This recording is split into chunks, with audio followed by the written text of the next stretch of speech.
There's a serious misalignment of values in healthcare. I think right now, American healthcare is for profit. And so I want to do what's good for the patient. And I envision a world where I'm literally talking to my smartphone and saying, "Hey, Renee, I took my medicine. What are my vitals?" And look at the phone and check my blood pressure. It is going to put power in the hands of the users, the patients, their caregivers, their loved ones. I want millions of people to agree and use this software to help themselves.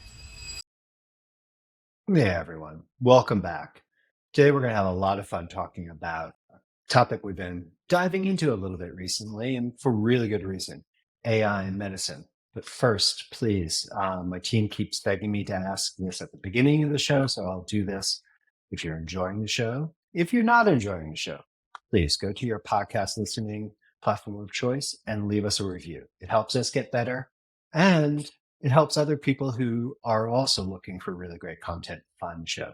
Because today we have someone who we've been talking about quite a while. Her husband, Nick, has been on the show a couple of times, and an investor in her company, Amit, was just recently on the show. So today I'm really excited to invite Renee Dua, the co-founder and chief strategy officer of Together with Renee, which is kind of cool because it's your name and everything. But welcome to the show, Renee. Thanks so much. Thanks for having me.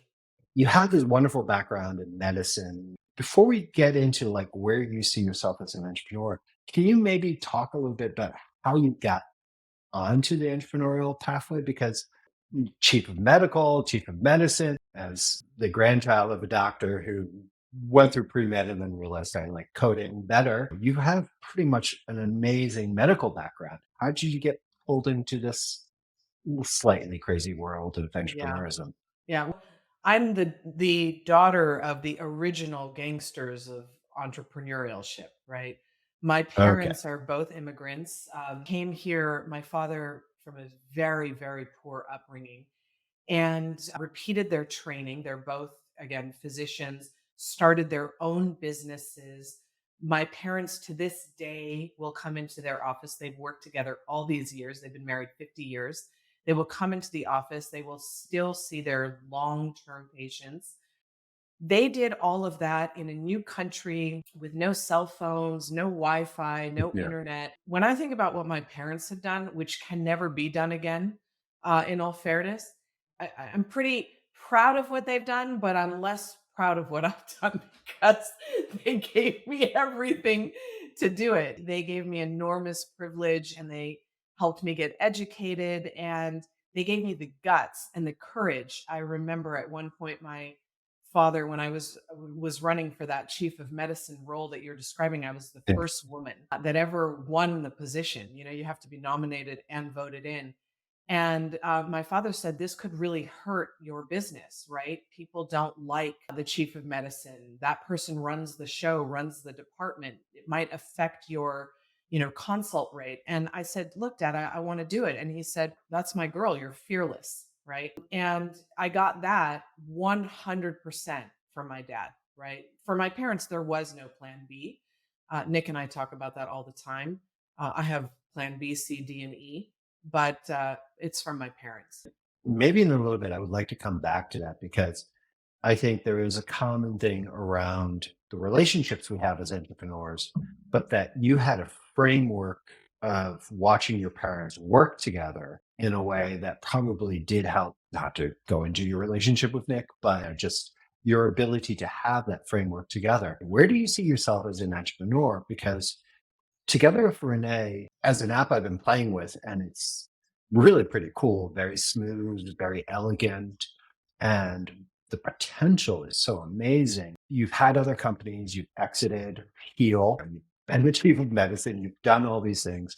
Now, Together with Renee has been a pivot within itself already. Where do you see yourself as an entrepreneur? I definitely would call myself an entrepreneur. I agree with the terminology, right? I started my own private practice again 20 years ago. Nowadays, people don't do these sorts of things. They go and they Yeah. work for somebody.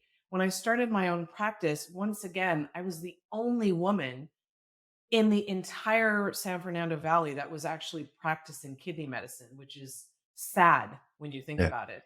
I happen to be fluent in Spanish.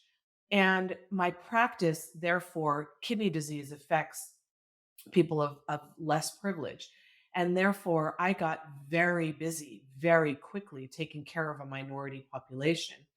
And that was my first real shake in entrepreneurship, where I learned how to run a business. In medical school, we are not taught how No. to hire, fire, right? I didn't understand, like, why do people need an office manual? Don't you just know what to do when you get here? Right. I had to write these things, I had to figure out how to work QuickBooks and buy health insurance for my employees. I had to create a schedule.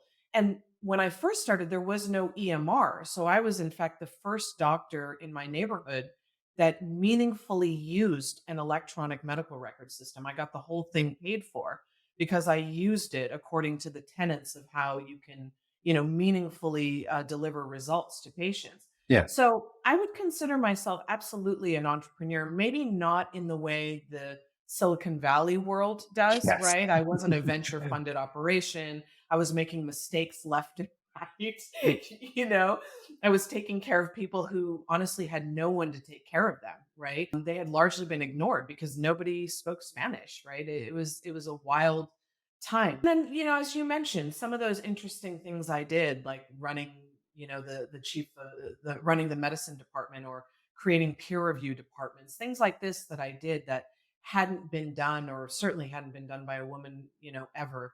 I think that those things definitely define me as an entrepreneur. It wasn't until I met Nick, though, I think, and I really always, whenever I get invited to do a podcast, I always want to give credit to Nick because Nick is a serial entrepreneur. I mean, he's been doing this for Mhm. 30 years. And he is the one that saw in me, even maybe more than my own parents, right? He saw in me that you can fly, right? You are a doctor who's compassionate, you care, you can make things better in the world of medicine. And he's the one that again took a chance on me to join him in the journey we had at Heal. And he is really the person that showed me, wow, I can learn how to operate a business, how to manage compliance, how to deal with hiring hundreds of doctors and providers and expanding through states. It was really Nick that gave me that confidence, I think. I think a lot of times when you are doing something so amazing that you were, to have someone else come and kind of see where it could be used in a different environment, that is a really powerful moment. Because, yeah, I know in having spoken with your husband, he has talked about how amazing your ability, his opinion of your ability to kind of bring passion and bring intelligence to create these solutions. So I think finding someone who can help support your Yeah. dreams between Heal and now the iterations of Renee, how have you kind of seen what you believe is possible as an entrepreneur kind of evolve? Yeah. So fundamentally in health tech, I think there's a very serious problem.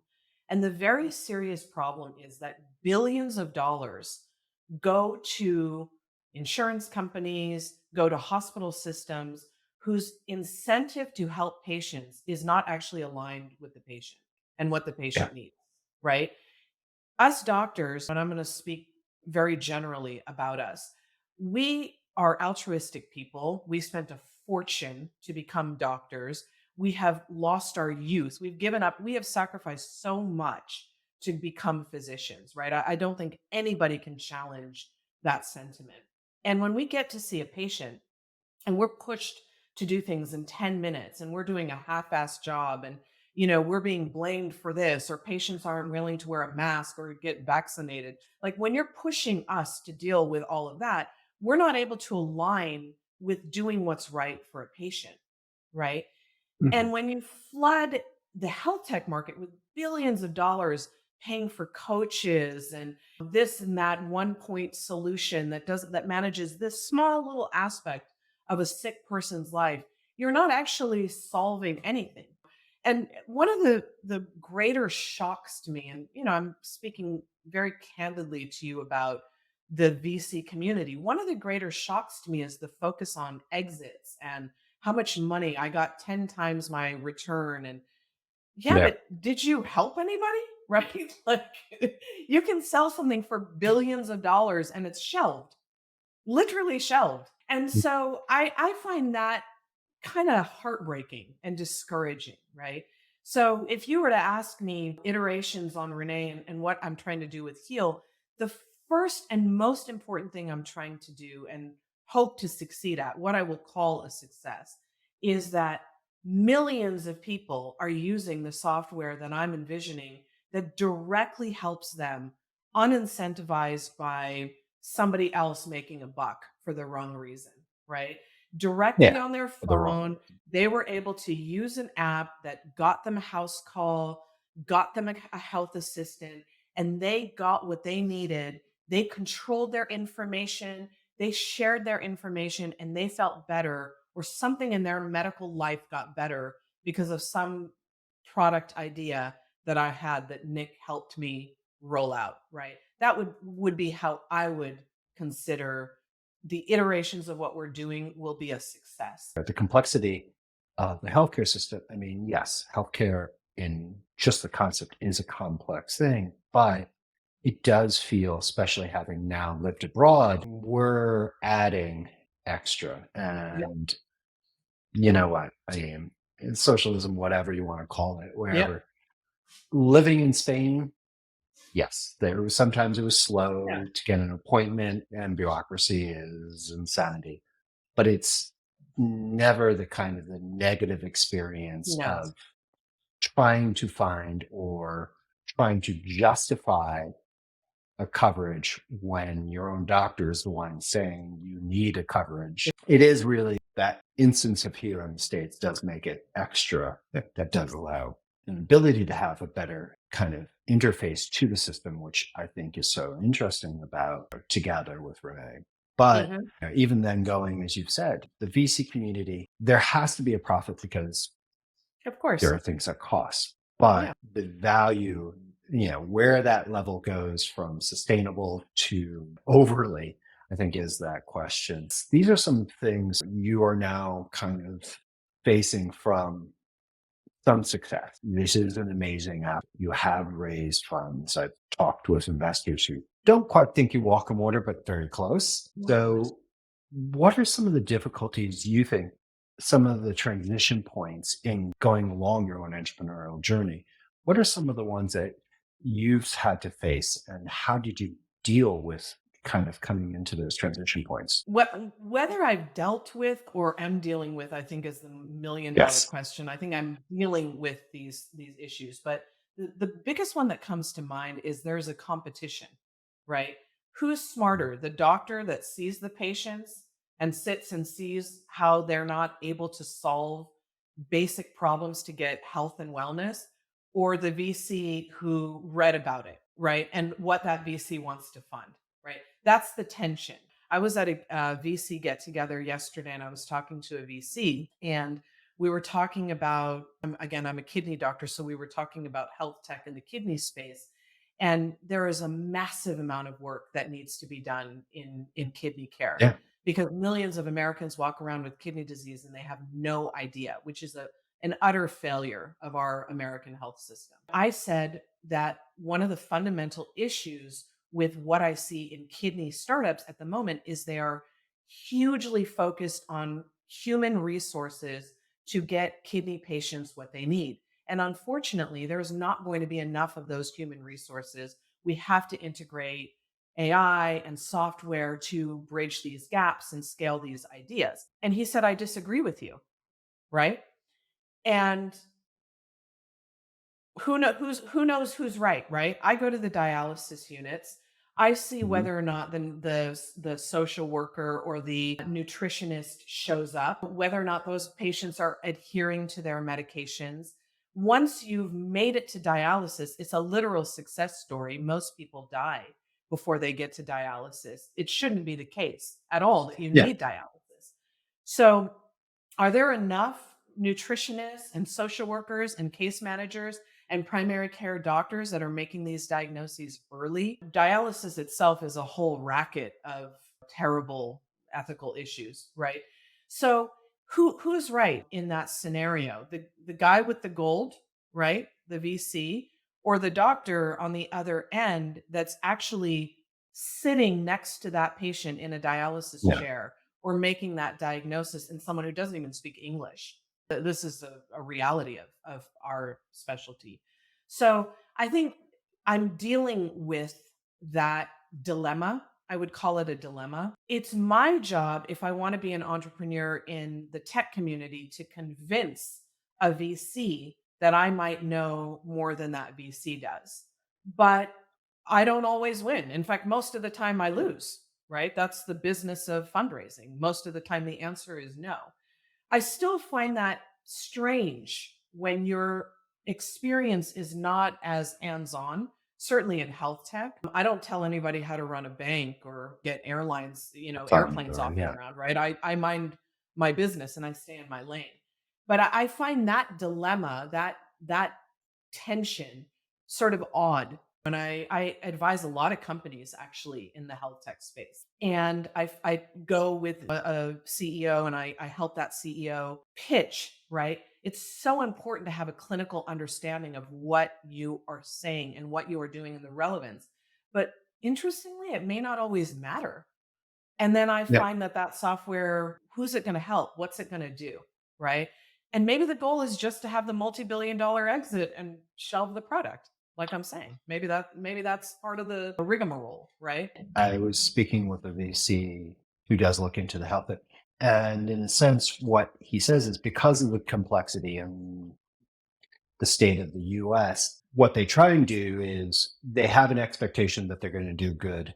But the first expectation is the ability to, in a sense, simplify and bypass a lot of the structure of the American healthcare system so they can. So it's just the ability to get prescriptions better, to get an Right. appointment easier. But at the same time, your product, from what I've been using, just a straight value right off the bat versus, oh, here, we'll give you a concierge. We'll give you Right. Right. this. Yeah. Right. And a pill. I had another VC in women health.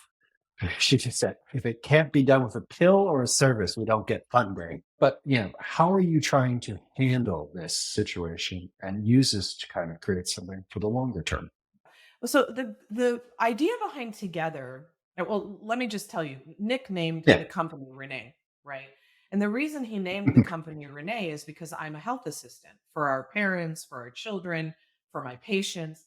And at one point, I was so overwhelmed by the number of responsibilities that I have, including a full time job, right? That I Yeah. turned to him and I said, I need to be automated. I need to automate myself. You do not need a human calling and making appointments, reminding to take You meds, did. refilling. This is silly, right? Like automate me. That's the next company, Yeah. what I want to do next. And as we've been trying to find product market fit, it was really almost frustrating for the company to be called Renee because I'd be listening and be like, are we talking about me? Or are we talking about the software? What's the ask, right? Yeah. Who are you talking to? And it was almost metaversing, which I still sort of love that you can talk to Renee and Renee can on your smartphone and Renee can do things for you. I still have this vision of your smartphone becoming your Yes. health Avatars assistant. everywhere. Yeah, absolutely. We iterated and got to together, we're in this together, right? Where Mhm. again, your smartphone via app becomes your health assistant. And our goal is to create an app that millions of Americans can turn to for a health assistant. We know that Americans are aging. We know that we are going to have fewer and fewer caregivers. We know that people in healthcare are leaving in droves in droves. I Mhm. mean, it's crazy how many doctors have left in the last 2 years and will continue to leave, right? How many nurses are leaving? You're seeing the strikes left and right. There is a serious, again, misalignment of values in healthcare, right? And when you and I get older, it'd be nice if our kids took care of us. We don't necessarily want that for them. And so we're going to Yeah. depend on the one thing we're all going to have, which is our phone, right? And I envision a world where I'm literally talking to my smartphone and saying, hey, Renee, I took my medicine. What are my vitals? And look at the phone and check my blood pressure, right?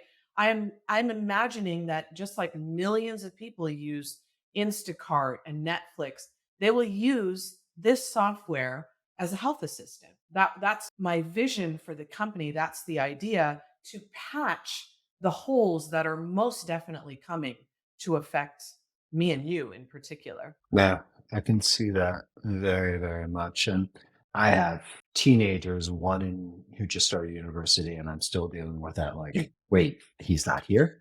And one who's Yeah. going away. And then the youngest who has a few more years, even though they're ready to leave now. They don't want to be an only child. But yeah, the joy of technology is when it sort of just becomes part of our life and enhances it. The fear of technology is when it disrupts our life and changes everything we're familiar Yeah. with. I really feel that Together has that more of an enhancement. But I like that kind of thought that you have put into that, like, all right, this is a way of dealing with this and kind of coming through. You talked about the framework of watching your parents create these lives here as entrepreneurs, as doctors. What do you think helped you with these transitions and that people can kind of learn from? Yeah, well, most definitely being a caregiver for my parents. Everything you see in the app. My father has an iPhone and he was trying to do the data entry on Apple Health to enter his Mm, medications. And he wasn't able to hold the phone and type the medicine. And my father's a physician, but he was having a hard time spelling these complicated names. My father's also a complicated patient, right? Watching that experience, I thought, I'm never going to make someone enter data. I'm going to scan the pill bottle and all the data is going to be entered, right?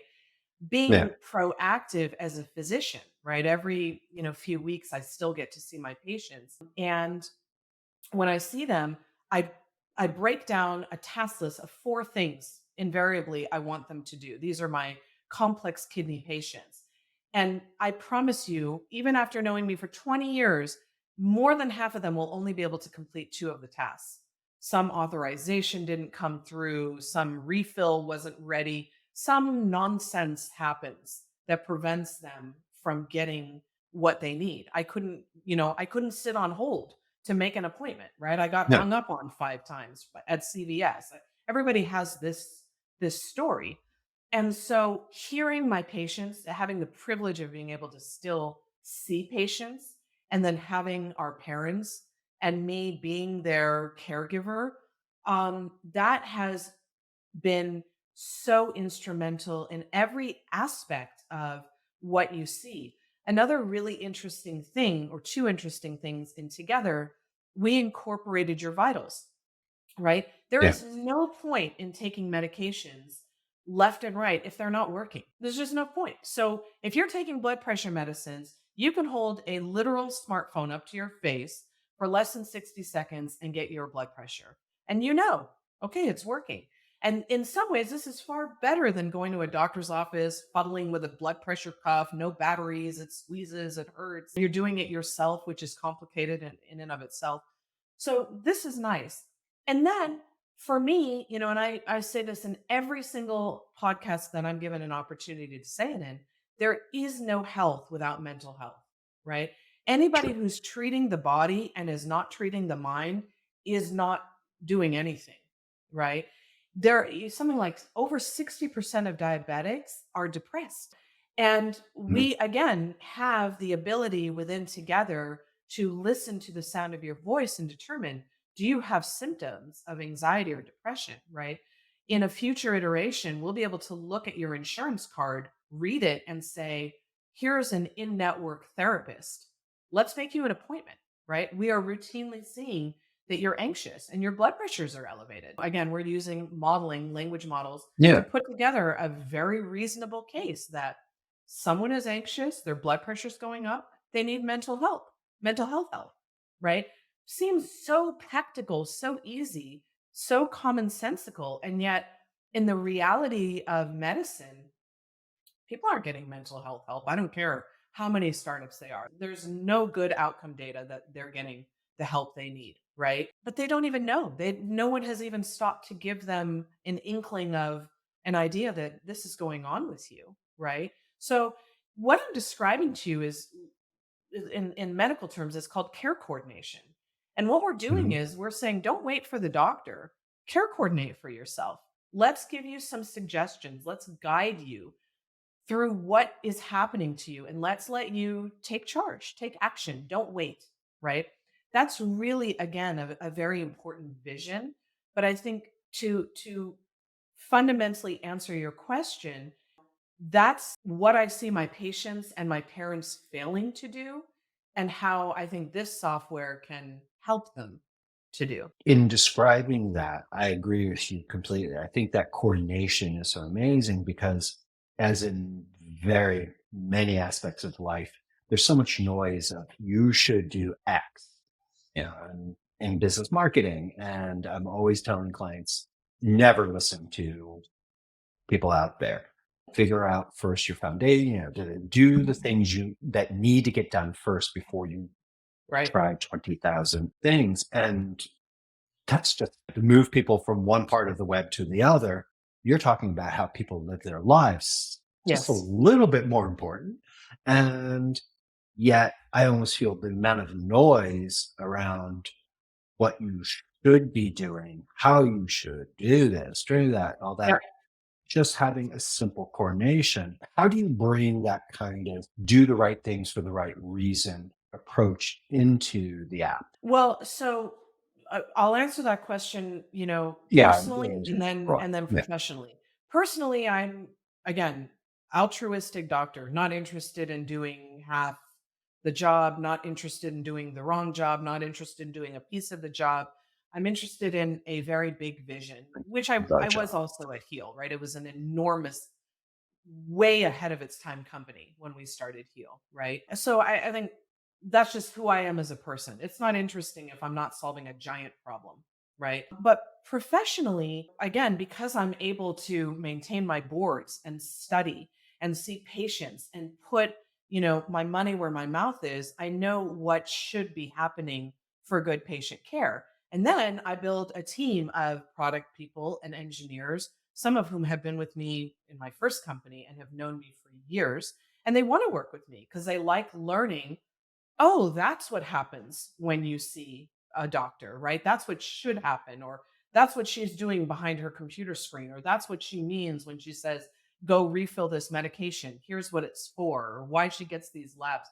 So it's about me teaching medicine to my team of engineers and product people, and frankly, any other CEO or strategist that wants to work with me from a clinical perspective.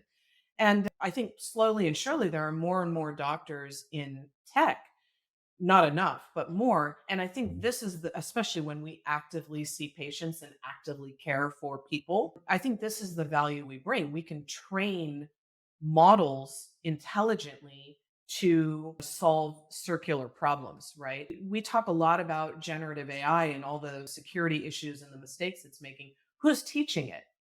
Right? Yeah. Who's teaching it? That's the $1,000,000 problem. And I'd like to think I'm intelligent enough with the team I have to teach some basic steps on this care coordination that can be very valuable and really sensible, right?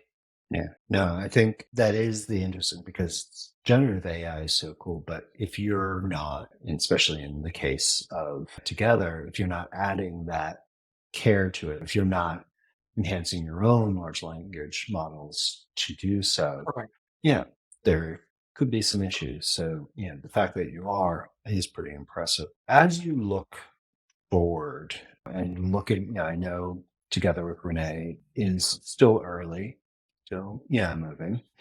How are you looking at what success is going to be for yourself? Not for together with Renee, but yourself as an entrepreneur, as someone who is on this mission to kind of make a living, yes, but really kind of solve these issues for people. What's success going to look like? Yeah, I think for me, it's what I said that people like you reach out, you find what I'm doing interesting enough to try Mm, the app and use it and tinker with it, right? Make it a part of your life and to see more and more of that. Millions of people using this software and making it a part of their daily routine, because as you use it and it gets smarter, you can share it and you can share mm, your data with people and they can use it and they can share their data with you. And as such, we're controlling our health information. right? We're not letting an EMR control it. We're not logging into a portal.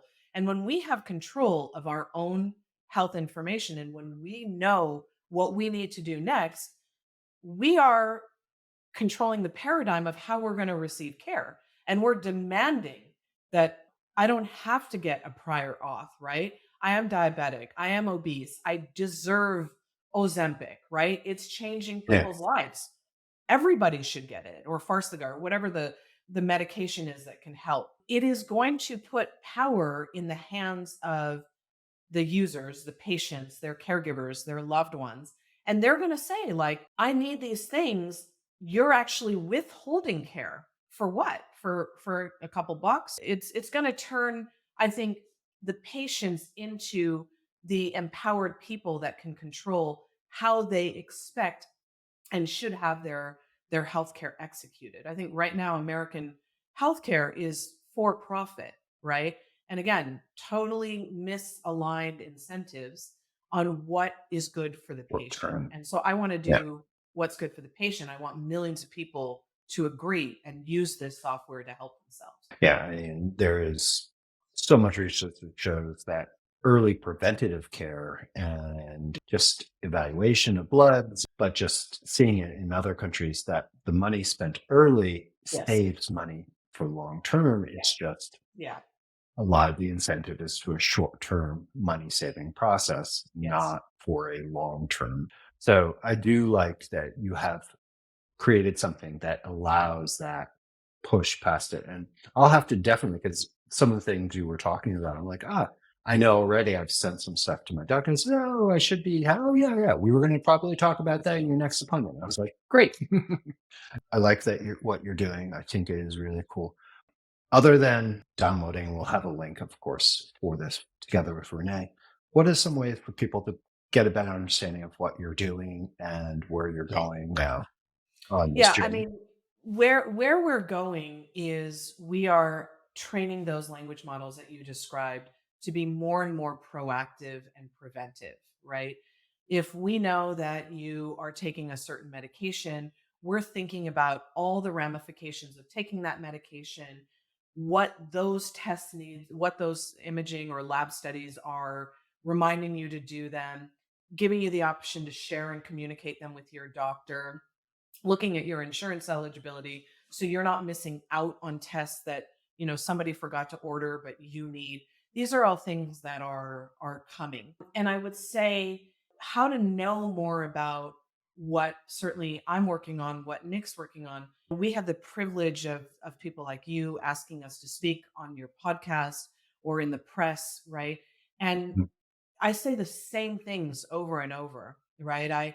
I'm always for the patient, right? I'm always for the people. I've been saying that for 10 years on, CNBC and Fox News and now with you, right? I think if you really want to know who I am and what I'm trying to achieve, listen to anything I've said because it just simply hasn't changed in all these years, which I think is in some ways a really great thing on who I say I am, but it's unbelievable that I have to keep saying the same stuff over and over. So, yeah. Yeah, no, I mean, I appreciate it very much. Very informative. And just looking at how you approach this and the ways that other entrepreneurs, even if they are not dealing with something as amazing and as important, no, important relative, but just in the same thing, just your dedication to the care, to living your product, Yes. for lack of a better term, and bringing that type of attention to detail to then the creation of this, I think is really important, especially in the face of what AI can do Absolutely. and what it will be doing even faster and faster. So Yes. that is really something to take out of this. Thank you so much for coming on the show today. I greatly Thank you so appreciate it. much. Thank you so much. All right, everyone. As I said, we will have Renee's link to her LinkedIn, but I think today is a great example of why becoming an entrepreneur can be so powerful if you have that strength of vision around creating value, this mission that drives you to find the people to help you create this forward. We've already heard from Nick, her husband Nick, who sat and created a business around her. We've heard from Amit with Tower Ventures about investing and the reasons why. There is so much more, this mission to kind of create, but the work and the effort in doing so has allowed others to help her create even a more amazing impact. So, just something to kind of, when you're looking at the reason why, realize it's more than just kind of a nice little paragraph that you throw up on the site and say, hey, that's what this is why we did it. If you live it and you do the work in being there, present with it, and I don't mean go find someone who's going to bang on a drum for you, but like literally just find a reason why and make it something important through what you do. The impact you can have as an entrepreneur can be so much larger. So please, if you enjoyed today's show, sign up for our newsletter. And that way, whenever we have other amazing entrepreneurs like Dr. Dua on the show, you'll be the first to know. All right, everyone. Thank you so much for listening today. I greatly appreciate it. And I'll talk to you soon. Bye bye.